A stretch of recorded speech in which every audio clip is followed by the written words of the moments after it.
You don't fail to reach your goals because you lack discipline.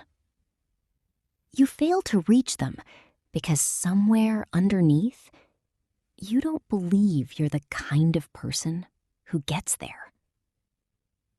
And that belief is quietly running the show. Every goal you set exists in the future, but you don't live in the future. You live inside a self-image, a quiet, ongoing sense of who you are, built from years of evidence about what you do and don't do. When a goal lines up with that self-image, it feels natural. When it doesn't, something pulls you back. Not loudly, not dramatically, just enough to keep you where you've always been. This is why setting bigger goals rarely works on its own. You can write down a new outcome. Your identity doesn't update just because you wrote something down. The goal changed. The person holding it didn't. Here's what makes this hard to catch. Identity doesn't block you with a wall. It blocks you with small, reasonable-sounding adjustments. You aim slightly lower. You explain it away.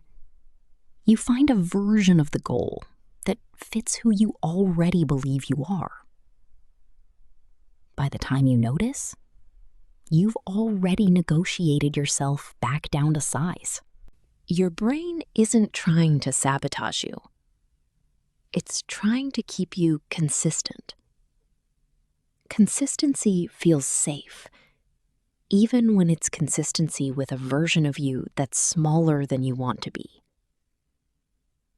So when your actions and your self-image match, your brain makes familiar behavior feel safer and easier. And when they don't match, it creates friction. Not because the new goal is wrong, but because it's unfamiliar. That friction isn't failure. It's your identity trying to pull you back to what it already knows.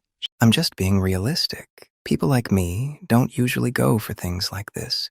Or maybe I just don't want to find out I can't. Notice what Al's voice is really protecting.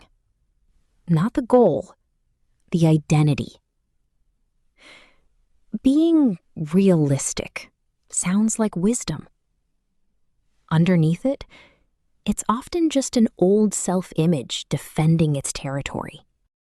So, if discipline isn't the fix, because discipline still runs through the same identity, what actually moves this? Not a bigger goal, a different question.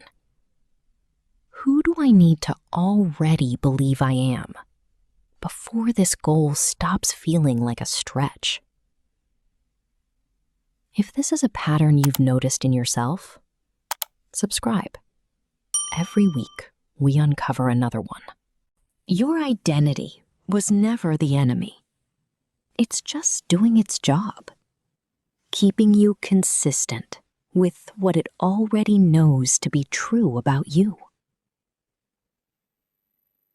The goal isn't too big. The identity just hasn't caught up yet. Dear Almost, you don't need to become a different person to reach this.